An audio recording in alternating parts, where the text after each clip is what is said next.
And welcome everyone to the Falcon and Winter Soldier Spoilercast for episode 4. Yes. I get confused with doing two shows at once and one being slightly in front of the other. It's like, I was gonna say, is that a question mark or it's both. It's both a statement and a question. That way I can't be wrong either way. Awesome. But yeah, so this was an episode. This was definitely an episode. Who knew Zemo would start another civil war between people? Yeah, I mean, look, they didn't deviate from what the character was initially. They slightly changed the origin of this character in the MCU, but they didn't change the way he perceives himself and like he acts. So, like, I think this makes it like he is. I think watching him on the show made me like him more as a character. Because he's gone from really strong to stronger. It is insane. Yeah. And he's playing both sides, but he's not being too much of a villain. He's being the hero of his story, for the most part. And and it sets him up for future stuff. It's like, eventually, I mean, in the comics, you don't hate this character that much in the comics. Eventually, you grow to like him, a little bit, but like, because the character changes a little bit. But like, what I love about the character, especially how Daniel Brühl portrays him, he feels that his he has not changed his view or like since Civil War. No, it's been like 9 years in universe, and the dude's still on the same thing. Yeah, and he's got the conviction of his. He didn't change up his strategy or like what his goal was between the movie and the show. It's like, this is the same guy. He still does not like superheroes. He's still, and like this episode. It's kind of like not as a negative. It's a typical villain. It's like, oh, my plan didn't work the first time. Cool, I'm gonna do it again. I'm gonna make it work. I feel like this show has made him more on par with some of the best villains in the MCU. Like I think he's like up there in top 5. He straight away after Civil War, he was Civil War came out at the time. He was my number one, easily. Yeah. He did get a lot of it, but what you got was enough, and it was just like he solidified his place really quickly. In the show, I'm sure he probably didn't drop drop it down a notch at all. I mean, I'm sure you probably wanted to raise it up a little bit, if you could, you can't go much higher than where he's at for me. No. Yeah, and I just love the motivation of the character. It's like, he hasn't changed his motivation at all. He's just got the same like I want to destroy. Like he just changes the people he focuses on. For the most part, I mean, him and Bucky still have a history, and like I love the banter between those two. It's just like I say they play off it really makes me hope that Bucky and Zemo are on the Thunderbolts. Really makes Bucky's me hope that those two. It's just kind of like, come on, Marvel, do it. It needs to be these two. Yeah. So and then Dora Milaje, man, like come on, like that. Oh, they embarrassed the dude today. They absolutely embarrassed someone. Yeah. Well, I think, again, if we go into John Walker a little bit, it's like the whole show and like the point of the character is like they're showing the cracks in the armor. He's slowly going into that, like he's being embarrassed. He's like his confidence. He's not Steve Rogers. He's never he never really tried to be Steve Rogers. He's trying to be like, his motivation is like kind of honorable in a way, but then he just kind of slowly, his confidence kind of gets stripped away, like after, I mean, practically getting his butt whipped by, I mean, on top of it, you get your butt kicked by a woman and a non-superpower woman, at that, so he's in his mind, he's like, he must feel so small, So he's a very fragile male ego, fragile male ego, and this episode really focuses on that one. Like we've had a little glimpse of it before, but this one's very much like this dude is fragile. Yeah, and it's I honestly thought they were gonna go with the angle of like he's like mutant growth hormone, kind of like how Patriot does it in the comics in the Young Avengers. Yeah. But it's like no, he has powers, but he has to keep like topping them up. And I thought they were gonna go that route because I think at the end of the last episode he seemed a bit skewy. And the camera work kind of played it off like he's having a bit of a trip. They obviously didn't go that route. It's just this dude is severely fragile, and he's very fragile. Don't give fragile people power. Is the moral? No, or opportunity to have power. But I think what the writers do with him is more interesting. What they did in the comics in any given day, and it's not taking away from the comic version, but it's like. I think the comic John Walker's very one though. It's very I am the antithesis to Steve. That's it. But like the show is like he's like an onion in the show. He's like just like there's like layers of this guy, and like in each episode you just see layers just start shedding off of him, and then you start seeing the real person, and like his ego starts. Like at the beginning, you see how his ego was. He's like I'm Captain America, and then you just kind of slowly see him kind of decline. As he's being, embarrassed and showing up, it's like, I think a lot of people can relate with that to a point because like everybody's been embarrassed, and then he's on the national stage where he is being held up on a pedestal, to being the next Captain America, and not just that, he's coming in after probably one of the best, the greatest, heroes out there, and like he's got to live that. He thinks that he has to live, like he has to surpass that, like I don't know. He's it's kind of like a dark mirror for Sam. Yeah, it's like this is potentially how it could have gone. Like just a normal person taking up this mantle, the pressure it puts on someone. Because they had that fantastic scene with Hoskins and Walker, where they just stand in there. They get that little kid wants the autograph, and they're talking about their time in. Is it Afghanistan or Iraq? Iraq, I believe. Yeah. So it's one of the two. Some dumb war America fought, which it honestly is kind of like. Hold on, they just criticized the military and these things. Like, is that allowed? Like, I don't know if they criticize. Well, I think they criticize. I think it's like a. Sort of like, like you and coming from a background that I was in the military. I know how it is, man. Like you feel, I know people that think that, like when they come back, I'm not saying this is PTSD, but like you kind of, you have to acclimate back into civilian life. And it's sometimes hard, and like, and you see this guy going, like he's admitting, like every TV show or movie that has to deal with the military has dealt with that subject, of like, hey, we've done some stuff, I'm getting medals for something that I don't think I deserved, and like, and I think that all plays into his paranoia, and like decline of confidence. Like he, like there's also very much a setup for the end. That scene, because it's just kind of like, oh no. And I think I think people are gonna be like, episode 5 is gonna be. I don't want to say mind blowing, but it's gonna be like one of those episodes where like, oh boy, they kind of dropped the mic on that. Yeah, I was gonna say like, because I don't want to talk about the end straight away. I really want to kind of hold off on it, but no, I mean, I think that the whole show. What I loved about this episode is like, up to this point, there was like humor sprinkled out in various, this felt like the end of a second act. Yeah, like this is like your second act low point. And it's just like, crap. Man. Well, this is like the darkest episode I think up to this point. Like it's like it's always supposed to then go back up, isn't it? Like you have you're really low, and then not many things go low and then go lower. Like Civil War kind of did it. It ended on a low point, but and I think I mean, again, I think like I'm going to go back to the fact that what people were criticizing Wyatt, for this performance, or him trying to take over for a fictional character.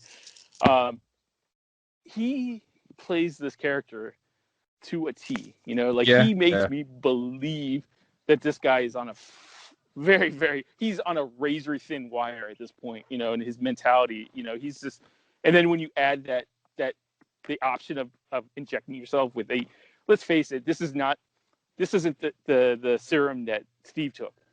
And like, this is like almost like a watered down or manipulated version of that. And then it's modified. They make a point to say in the last episode, it's like, you know, this thing isn't exactly the same. Like, you're not going to get huge. Like, you're not going to be able to tell anyone's a super soldier with this thing. There's a great callback, and I'm not sure if it was in this episode or the last episode, but they talk about Erskine, you know, and it's like, if you remember what Erskine said in the first Avenger, this applies to this very show, because like once he takes the serum, like his personality just goes down. You know, like he goes. Well, that's part of the conversation that Walker and Hoskins have. He asks him if he'd take it, and he's like, "Well, of course I would, yeah." And it's like, you know, power just makes you more of what you are, which is kind of like, it's similar to what Erskine says. The whole, you know, evil, bad becomes evil, good becomes great, and all that. It's a little bit. That's a simpler version of what they're talking about. You know, I think they're more. Yeah. Because it's literally, it's essentially the same speech, but because he also goes, you know, I can't remember Flag Smasher girl's name. Yeah, Carly Montague or something. The second name throws me off completely. You know, he's like, she becomes her, you become, or Steve becomes Steve. Like, it's, you know, it's just more of yourself. It's a very simplified, like, less, because this episode very much was, you know, it was focusing on the grey area. Yeah, it's like, no, we've got everyone's kind of in the same location here, and they're all obviously coming from different sides of what it means to be a hero and what it means to do good. And it's like, well, how you know, how the Flag Smashers are going about it? Well, they're not entirely all great. They're still killing people, which is kind of what they're against as well. But you know, then you got John Walker, and he's like, well, you're kind of doing it wrong. And Sam's. The only one that doesn't really ask a question of is Sam, because Sam seems to be obviously on the middle of it. He's like he's kind of got to choose. Right in the line. What I love, there was a conversation that Sam, it was not so much a conversation, but like a line of dialogue that had that, or a question that Zemo asked Sam. You know, he's like, oh, what would he take the serum? Yeah, and he quickly says no, without hesitation. You know. I've seen it twice, or no, 3 times now, because I did the commentary earlier. There's a little character moment with Zemo where he has that vial, and it's right after he asks Sam about not hesitating. He kind of hesitates himself. Yeah, I mean, I don't think they're going to change the character. I think he. Oh no, but it's just a nice little character moment where it's like, you know, Sam just instantly says no, but Zemo's like, maybe. Well, I think you know, Zemo's got conviction, but there's also a hint of like, maybe what would it be like if I had, you know, like that type of power. But there's also a moment right before, actually not right before, but earlier on, when him and Bucky are fighting in the room. Like when Bucky and Sam walk away, Zemo looks genuinely terrified. Yeah. He's just like, oh crap, I nearly died. It's like, yeah. I loved the dialogue between Bucky and Oye. Yes. Where she calls back, she's like, "Hey, we helped you, you know, and now you're, you know, like now you broke out the person that killed her king. We want justice, you know." Yeah, but like, even they're really snaky. Like everyone is just not snaky, but you know, like. Everyone in this episode is so like they have their own thing, but they're doing really dirty, shady stuff. And it's like, yes, the Wakandans helped out Bucky, but they don't trust him, and they clearly don't trust him because they wouldn't have put the little pressure points on his arm to make it fall off. And you could tell that by her face and his. Mm-hmm. Like that brought Bucky right back down, and that's just like, ow. Well, I think you go back to the flashback, I think at the beginning of the episode between her and Bucky when she's like, it's time to do this. And like she tests out see if the mental block. I think to a point, you're right. But I think that like once he did that with Zemo, I think that there's always going to be a failsafe with everything that the Wakandans do. You know, like there was never going to be a thing in that arm that wasn't going to be like a failsafe where like we could. I mean, you're probably right, but at the time it's just like, oh my god, that is like this person you think has been helping you, like actually no, they don't trust you in the slightest. And for someone who's going through therapy and trying to like get himself out of it, that's gotta hurt. Yeah, I think Bucky, out of all the characters, is getting all the good stuff in the show. Oh because, yeah, like he's getting all the like. I think. Well, him and Sam, definitely him and Sam again. Well, no, Sam. I'm not taking away what Sam is doing. It's like it's great. But I think Bucky's got a little bit more meat in his because he's got like a personal like there's some personal stuff going on. And, like I think it and I'm not taking away from Sam. I think what they're doing with Sam is like fantastic and like in like. No, I get what you mean. Though. Like Bucky's more emotionally in like everything. Well, if you listen to a lot of the dialogue he's had within the series so far, it's like you see him in the group therapy with Sam. He's like Steve has to be right. You know, if he's not right with you, he's not right with me. He's still fighting that.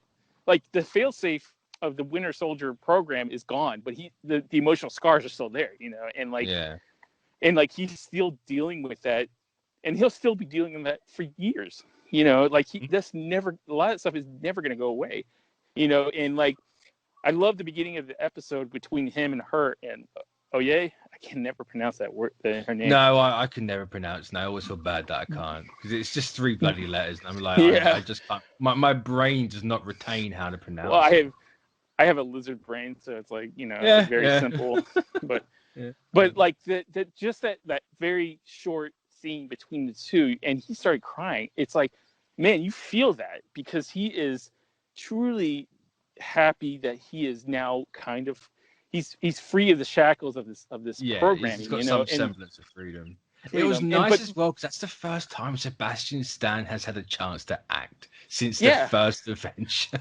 For sure, you know, and like, oh my god, and you're gonna see that it'll be a running theme for all the shows because like.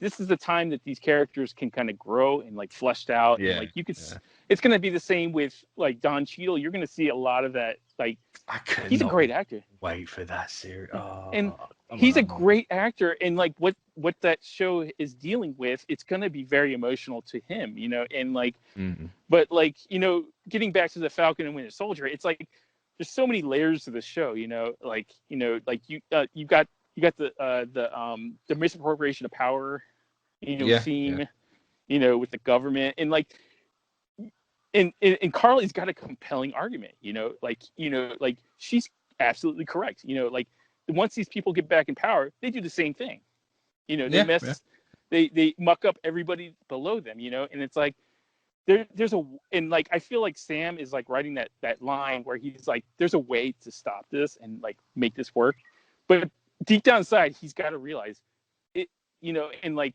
it's not going to all go away.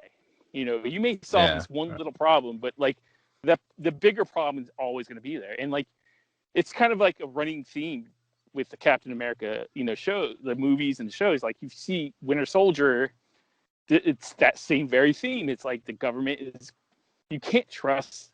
Like, you know, there's a line of dialogue where Steve says, people got agendas, you know, like I can't remember the line, but it's like, yeah, I know. Yeah. Oh God. Was it Winter Soldier that had that line? Yeah. Or was it? I think it might be Civil War. Civil War. People have agendas and agendas change. Yeah. And like, and that has not changed, you know, like the government, I feel like the government played on the fact that Sam was not confident on being Captain America to get that sealed back.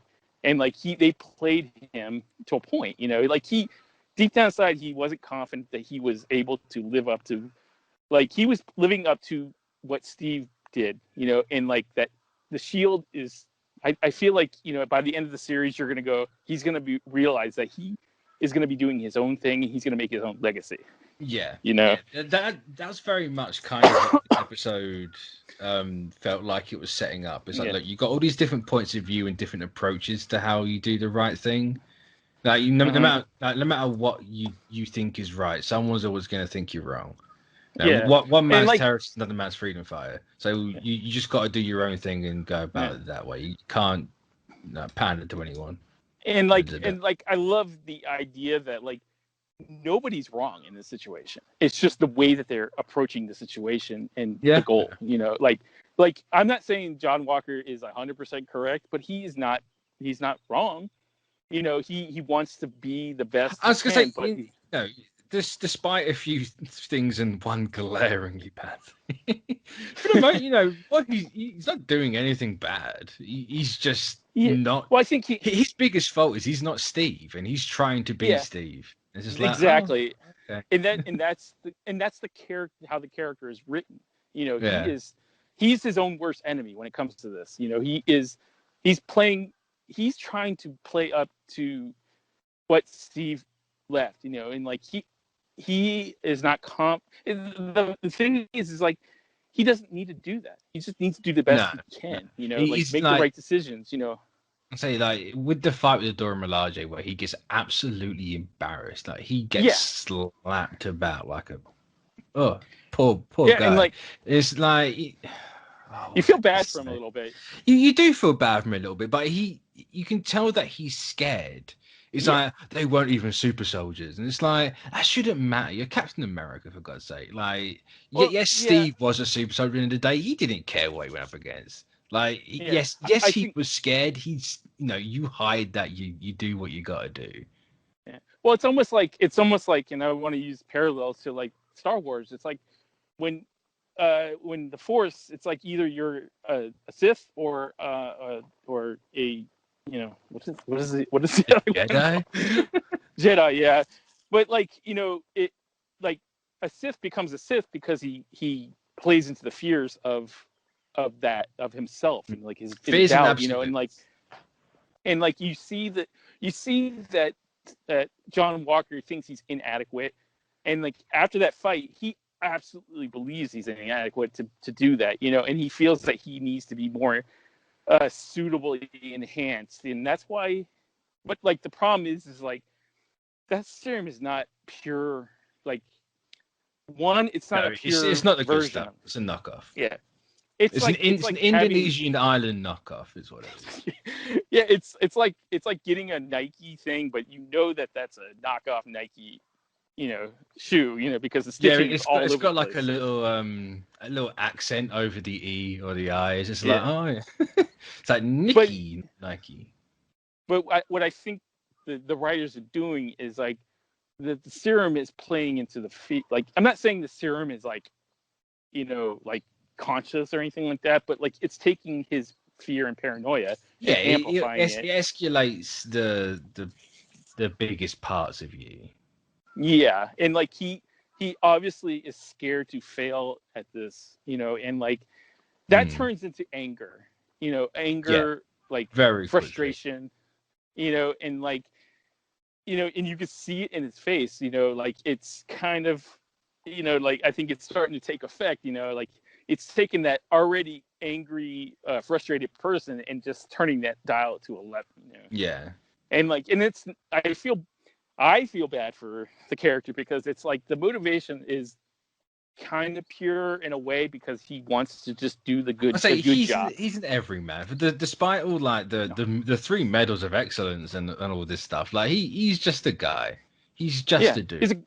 He's like a peak human person without powers, he's a guy that is like, and like he's proved himself on the battlefield, but like it's like this is a completely different ball game, man. Like like that Captain America wouldn't last 2 minutes with any of the superpowered individuals like that are out there. Even with the serum, he's not gonna last.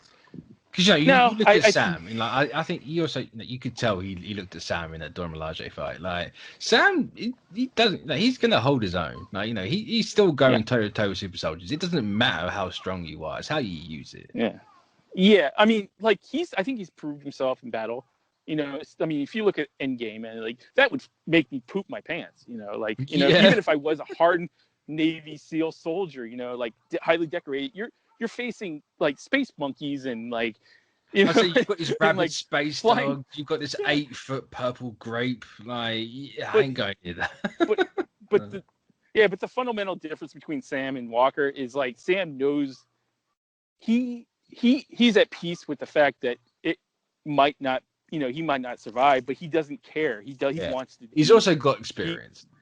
He's got very much experience. I mean, like, even after you take Winter Soldier out of the equation, but like you see, he's been involved with other superpowered individuals, man. So he's not like new to the game, like.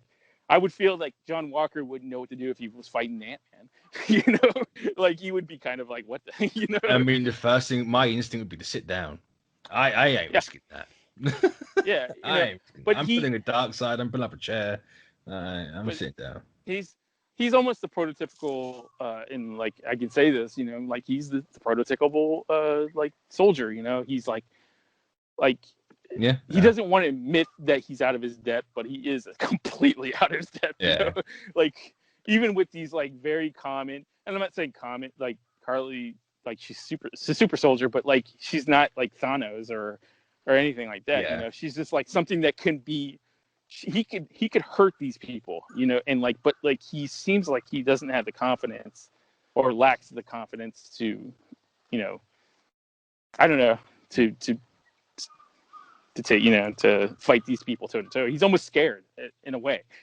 Because he's he knows incredibly scared. There's definitely a lot of fear. The fact that he has a gun on the side of his body, in the holster, is like the fact that he's not confident. Like.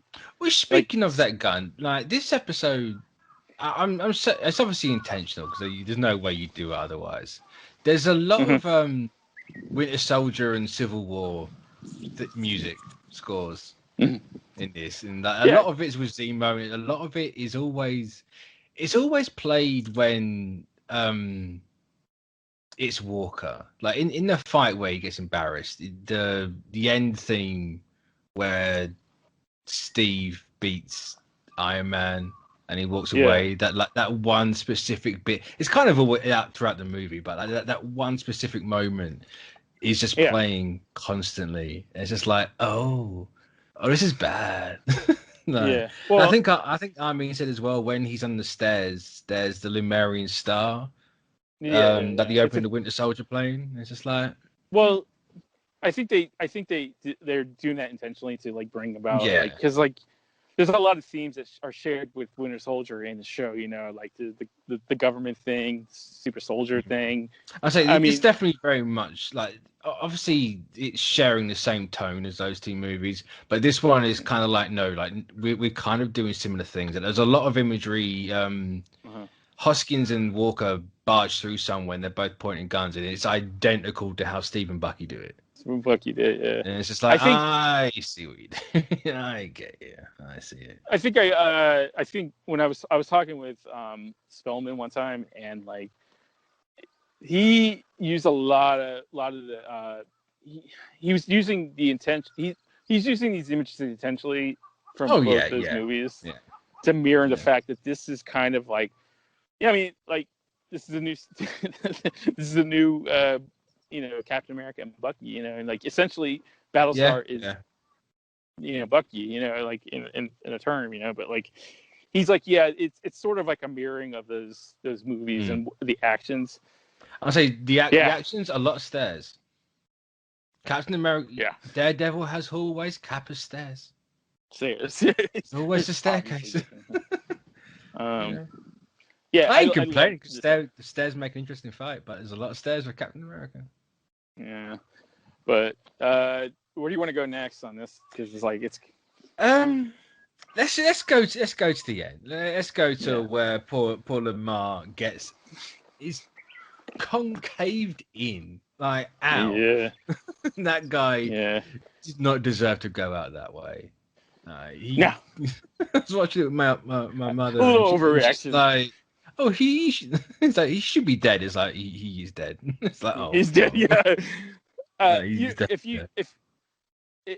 there's a very, very specific scene at the end with him and Walker in the Shield and how he does it. It almost mirrors the Civil War fight between. I was gonna say I was gonna build up to that point because I sorry.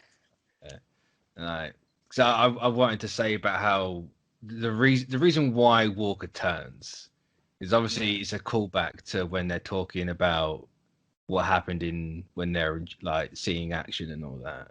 Yeah, that's and like, yeah, and like he just literally. I mean, let's get to the reason why he did it. Like it's the whole Battlestar. Like no, I understand the whole Battlestar bit, but it's like I've now got the serum and I still couldn't stop it.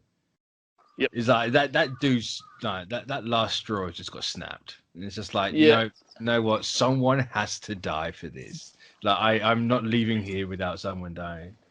And like the imagery of that blood on the shield, it was like, whoa. So that's the first time we've seen like actual, not blood in a general thing. There's obviously been alien goop in it before, but the first time we've seen like proper blood in that shield. Human blood, and it's human. It is a lot. Yeah, yeah. And you would almost assume that head is not on that body, I assume it was more like how Steve was doing it to Tony. Like it's more the chest, which to me is a bit more cool than just going for a straight decapitation. Like you just concave that chest in and just split. Yeah, and like you could see in his face that he's like and to a certain point he's like in his eyes. I think you can almost see that he's like, oh. I think I went a little too far, but he's never going to admit there's that. There's a mixture of like, oh crap, what have I done? There's a mixture of like, what are you looking at? It's like, I'm like Captain America, just know your place. I mean, he said it before. He commands the respect because he is Captain America. But like he's gone full cop. Yeah, he's like, I'm a cop. I'm gonna have like a little blue line on this black and white flag on my shoulder. I'm a cop now. Yep. You respect me. I am the cop of the world. Yeah. Yeah. He's well police. We have gone back to Team America. With more blood though. A lot more blood. Like Jesus. Like honestly, seeing him like stand up and put that shield on his arm, I legit got emotional. It's just like poor shield. He is just absolutely tarnished that legacy. Yeah. Yeah. I think in episode 5 we're gonna get a little bit more into that. That aspect of it. It's like shitting themselves. It's just like, oh no, what have we done? Like, I think you're gonna see complete opposite. I think he's gonna more double down on that. I imagine he's gonna double down on that. Like my thing is now how to take the shield away from a guy like that. It's kind of hard. Well, I mean, you also got to look at is like the government's like U.S. government is not going to do it. They're going to have to forcefully take that thing, and like, what are the repercussions of that? I don't know. Because the government's never. This is like a really good lead-in. Obviously, how they're going to do it. Just purely off the top of my head, it's like this is where Sam steps up. Yeah. Like the way I can see these last episodes going is, Sam and Bucky have to have a conversation next week. It's like, look, he's gone too far. You can't let him have that shield anymore. You need to step up and like take the mantle up. And then maybe we get a look at the suit next week, and then you have it for the episode 6 after that, or you just save this last episode and go for that. That's kind of how I'm seeing this going. I think you're on the right track of that. It's not a secret. I mean, if you see how it ends, it's building towards that, and like you only have 2 more episodes. Sam has to come to that conclusion eventually. And it's not even, no one can be like, well, I didn't know he was going to become Captain America. It's like, guys, Steve gave him the shield. He was going to become Captain America. But I think the conversations that Bucky and him are going to have is going to be the most interesting part of it, because it's that's going to be heavy. That is going up to this point, Bucky has been very aggressive when it comes to the conversation, but I think he's going to take it down a notch and just be like, you're going to see some of that the conversation type that you see in the trailers. It's like, it's just a talk between two people, and like he's gonna say like the shield is a symbol. It's not one person. And that's the distinct difference between what Walker and Steve is. It's like Steve understood that.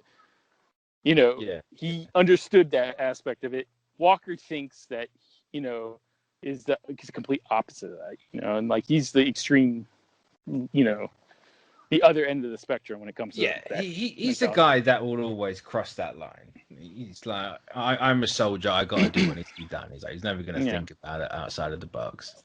But I mean, the serum will play a part in that too. We've got the power broker. We got or Sharon, because I'm not convinced it's Sharon, but Christ alive, the show wants me to think it's Sharon. Well, yeah, you got to think though, is like this is the Mephisto talk that we're having for this show. When it gets to that, but I think people have learned from WandaVision. There's a distinct lack of all of that. It's like, guys, you have your mutant thing right here. Why is no one talking about it? It's like, look, Mad Report, Princess Bar, like, talk about mutants, please. Well, I think they're going to do that really slowly. They don't want to jump in head first. I think that the Princess Bar is like just the Easter egg, like a little tip. I want to just sidetrack quickly because speaking about mutants and that, there is a Madripoor website. It's like a tour website for Madripoor. Mm-hmm. Now, I didn't see it myself, but I've been told there's like Mystique and more specifically Krakoa references on that thing. I don't know. I haven't really seen it, so that have apparently since been scrubbed. Like they're no longer on there. So I'm not entirely sure, but it's like if they reference Krakoa, like that like thing's huge. Referencing in what way? I mean, like island. I don't know details specifically. Honestly, I haven't seen it, so I don't know. I can't really speak of it, but like you got to look at these the tie-ins as like supplemental stuff. So like like it just seems like of all things like Mystique and people like that, the character's fine, but Krakoa, like that's a big reference to make. Yeah, I mean, again, I'm not entirely sure if I haven't seen that, so I haven't heard. I'm not putting stocking it one way or the other. To be perfectly honest, it's like it is literally just a tour website that you had to put random numbers to get stuff. But well, I mean, like it's never out of the realm of possibility that they use Krakoa as an island, but to maybe just reference as like it's an island out in the whatever ocean, but like I think it's just maybe if it was there, it was only meant to be an Easter egg, like it's not like you're not gonna like you're gonna start seeing sprinkles here and there of the mutants, like, but you're not gonna get full on references, like right now, but like I think the Princess Bar was a pretty good reference, it's like I just find it funny that people were so frothing at the mouth and desperate for mutants in WandaVision, and any little thing was a mutant thing. It's like, Dottie's clearly got to be Emma Frost because she played a part in House of M. It's just like, no. I was closer than you were, shush. And then like, I think in the case... sorry, what you say? I was going to say, like, in the case of WandaVision, I think just people were they want it so much that they're seeing something that's not there. Yeah, but it's like, now that it's here, like, you've got the Princess Bar, it's clearly a patch reference. Yeah. Like, it's literally, they're setting, like, this thing for Wolverine, like, no one's talking about it. And it's, whether it's because WandaVision burnt people out, like, unintentionally, and it was like, it was obviously self-inflicted, and they're kind of, they've gone, we're not going to do that again. Like, the people have actually... Well, I mean... the growth, but I don't know. Well, I mean, I think the Princess Bar is more of a tangible Easter egg versus like whatever people were seeing in WandaVision. I just find it funny that it's the one had it that was never going to have it, but this one that does have it is like. Well, I mean, if people don't call it out, then they're not. I mean, I'm not saying people that aren't calling this out aren't fans of comics, but it's like it's kind of like if you read Wolverine, Princess Bar is a very frequent, your reoccurring, Patreon, Patreon. So like, if people aren't saying it, like, it's not like you're going to see a guy walking around with a patch on his eye, it's a reference, and that's it, and like if people there should have absolutely been a guy with a patch in his eye. I mean, absolutely should have been. Would have been interesting to see, but absolutely should have been a guy with a patch in his eye. If we could get a damn Smiling Tiger reference, we could get a guy with a patch in his eye. That's all I'm saying. But I think I talked to you about that a long time ago about the reference in the match report, right? But like, I think I was expecting like a one poster or some crap like that. I think it's in. But I think you're not gonna get full on like reveals or like name drops or anything like that. I reference a lot more than anything. I think it's a nice little note. I think it's more of appreciate. I think I appreciate that more than just like having a guy walk around with a patch on his eye. It's because it's like a hardcore. If you're a hardcore fan, that what that is. It's like, if they walked in there, there's a possibility you see a patch. I don't. Who knows? Maybe that's where they start. But like. I mean, there's a lot of. Huh? Sharon and the Power Broker is what I want to get. Yeah, man. I think that's a good. I think that's a good thing to speculate on because it's like they are hinting at it, but it's like you also got to realize who Sharon was before this. She was a spy. And then, and what are spies you really known for? Like who says that she ever stopped working for, I don't know, Nick Fury in some way, like. I mean, there's that, but she just walked straight through like a militia barricade. And I'm like, hold on a minute here. No, this girl's she's clearly, even if she's not the Power Broker, I'm convinced she's not. I buy into the theory a little bit, not a lot. She clearly has some pull on this island. Again, you also got to realize, like, you're like, maybe she's a deep cover, like she's like, this is what spies do. I mean, they embed themselves so deep into a organization that, like, she's got the perfect cover story. SHIELD went down, my country turned against me, like, I'm not loyal to that country anymore, trust me, like, that's the perfect cover story, if that's what they do. Speaking of Fury, where is Fury? He's in space somewhere.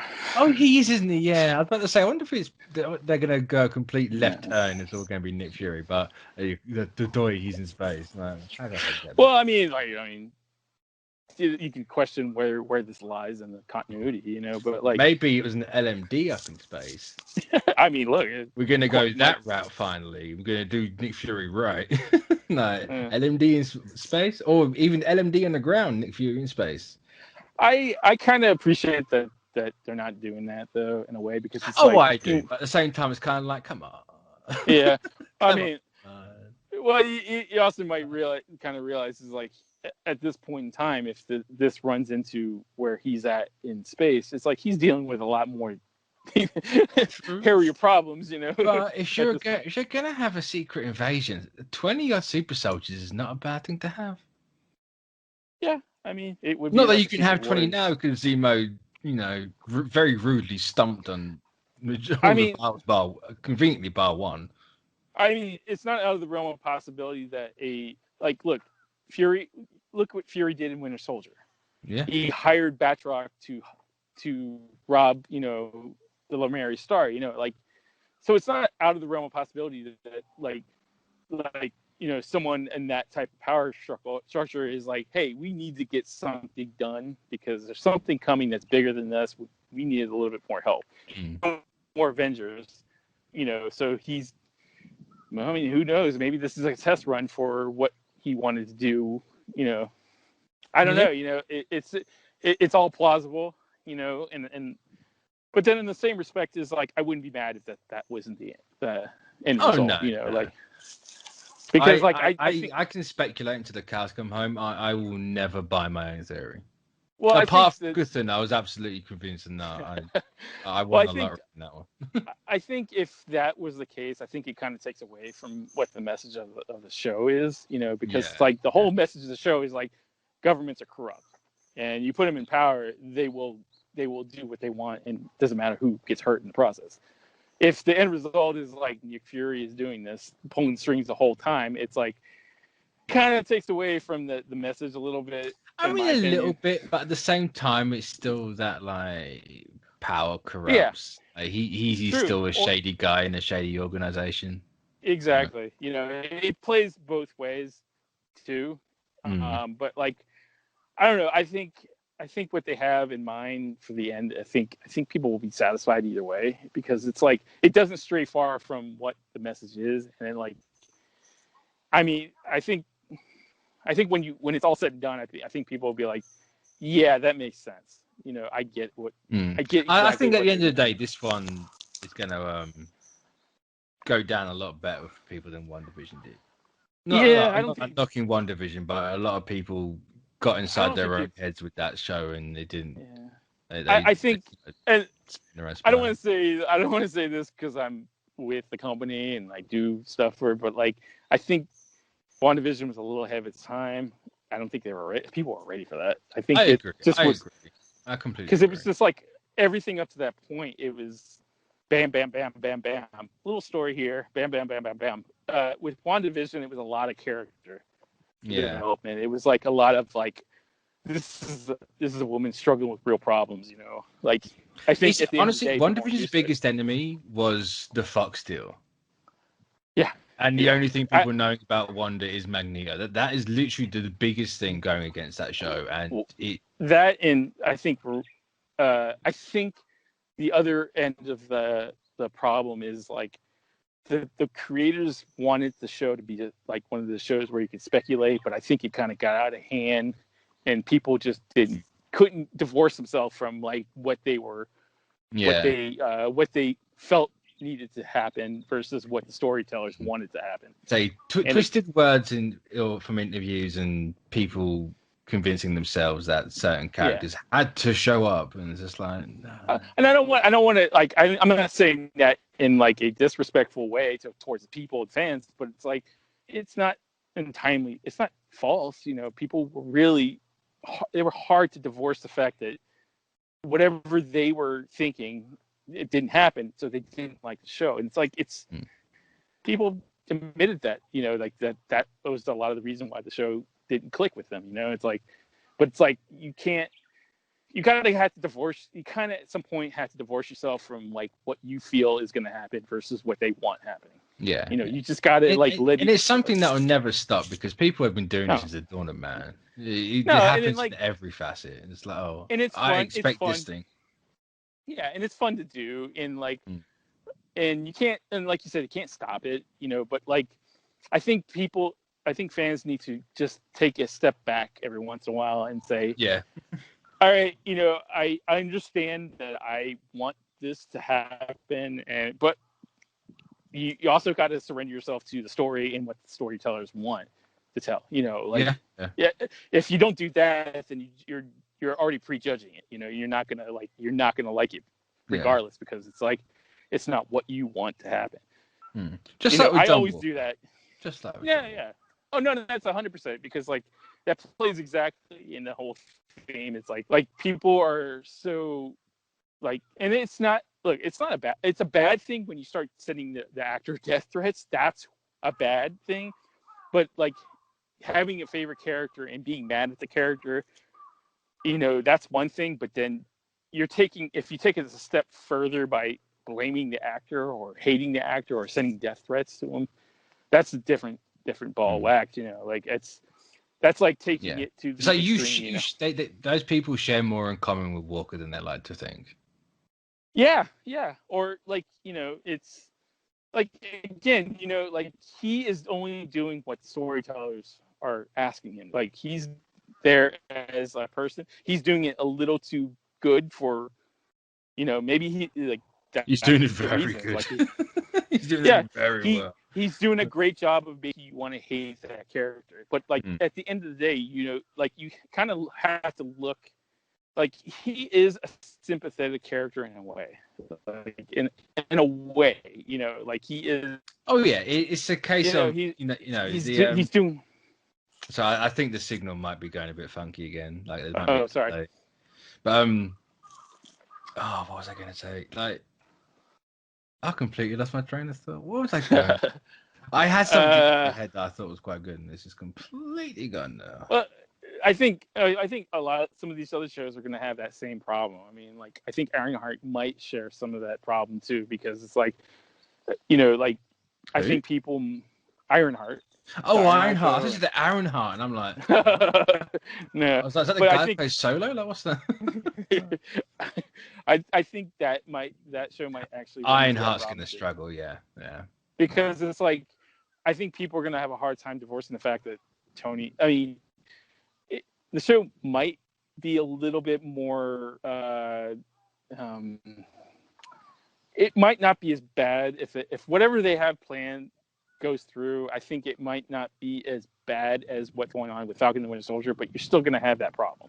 Yeah. Because like people are going to be like, so, like, and it's not a bad thing. You look, I love what Robert Downey Jr. and Chris Evans done, but I know that like they are just playing fictional characters, and like the character that Wyatt is playing is a fictional character, struggling with the same feelings. He's like I gotta live, basically, right? Like he's trying to live up to what Captain America and Steve Rogers is doing, and like he's in a way beating himself up, and like blaming himself, and like you can see the doubt in his face. It's like, but it doesn't help when when fans can't determine, like they can't separate it. Yeah, they can't separate the fact from fiction. It's like Wyatt is not trying to take over Chris Evans. Like, no, it's not. And you can clearly see that in the show. It's like Sam is being groomed to be that position at the end of the day, and like it's so obvious. It's like almost too obvious. That I was saying it was never a secret. The show, the marketing never played it off as a secret. No, it was always a case of like, this is how he gets to be Captain. Like it was always, especially with the ending of Endgame. If that hadn't happened, it was something slightly different. Then you can play it off that it's a secret. He's going to be Captain America, but everyone knows he's going to be it anyway. It's just how you get. Yeah, and I think like if you're watching the show, I don't think you shouldn't have these feelings that you hate Wyatt for.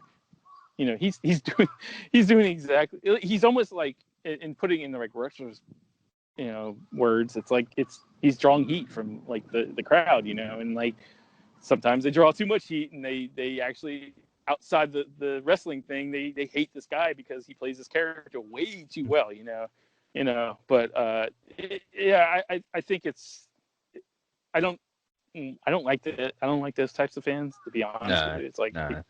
It's like passion's never a bad thing, and like the emotional connection that people get with characters is never a bad thing. It's when you take it to extreme. You need to be able to separate it. You can have as much passion in the world as you want with these characters. Like, second you see the actor outside of that role, he's not a character. He's a person. Yeah, he's a guy you get paid by a company to play a character, and like at the end of the day, I mean, if you love the Chris Evans Captain America so much, you think the Chris Evans Captain America would want you to act this way towards another person. Like it's not, it's like, what would Captain America want you to do? Like, would they want you, if you're going to play that game of like, I can't separate fact from fiction, then okay. Like, do you think your Captain America would want you to do this? I mean, probably not. Always be a Steve Rogers, never be a John Walker is the moral of the story. If you want, be a Sam. Being a Sam's fine, or even a Bucky. Well, hell, even a Zemo. We live in a world where people like Zemo more than John Walker, which, to be fair, you shouldn't really like John Walker anyway. People are going to say, I think the character's designed to hate or not like, in a way. Yeah. And Zemo has got a lot of charm to him, to where he's like almost a Hannibal Lecter type character, because everybody loves Hannibal Lecter. But like John Walker has a level of charm, but they've given him the try-hard, slimy charm.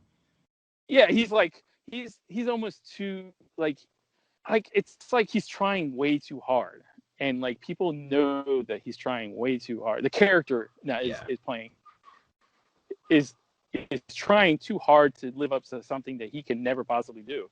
You can never replace Steve Rogers, because Steve Rogers is Steve Rogers, and he's no longer Captain America. So you just have to be the John Walker Captain America to the best of your ability. And like, to a certain degree, that's what he's trying to do. But like his lack of confidence and like, you know, frustration is making him make these decisions, you know, and like then you add getting the best of him. Yeah, and then you add the tainted, you know, serum. It's like this guy is like ripe to snap now. You know, he's gonna like he's. It's almost scary to watch his reaction at the end of that episode, because it's like he almost he's so content with what he's done. Like, he's probably he's like, I'm Captain America. I did what I needed to do. I guarantee you that's one of the conversations that you're gonna have in that next episode. Is like he's gonna justify everything. He's convinced. He's so in that mindset that he believes everything he's saying is true. You know, it's like you're cutting out again, by the way. The villain is a hero of his own story. Am I cutting out again? I'm sorry. Yeah. Am I better? It's really weird because like I can hear you fine. It will then start to cut out, but then there's a delay. I say something and you just like carry on, and it will like quickly catch up to where you are. I'm just like, whoa. I don't know if it's going to come through in recording. Part of me hopes it does, because when it speeds up quickly, I find it quite funny. I kind of want to see the comments on that, because I'm sure it's going to be great. You know, like it's always entertaining to read comments about people. You know, like. Oh, I made that mistake last weekend there. I give up. I'll be honest with you. I roll with it. You know. I've come to terms that people will, you know, like, you know, some people are going to be funny and they're going to try to be funny. It's like, I can be funny too. But we're going to wrap this up here, and I'm going to leave everyone on Turkish Delight. Zemo is right. It is irresistible. That thing is fantastic. You say otherwise, you are wrong, and you are a John Walker in life.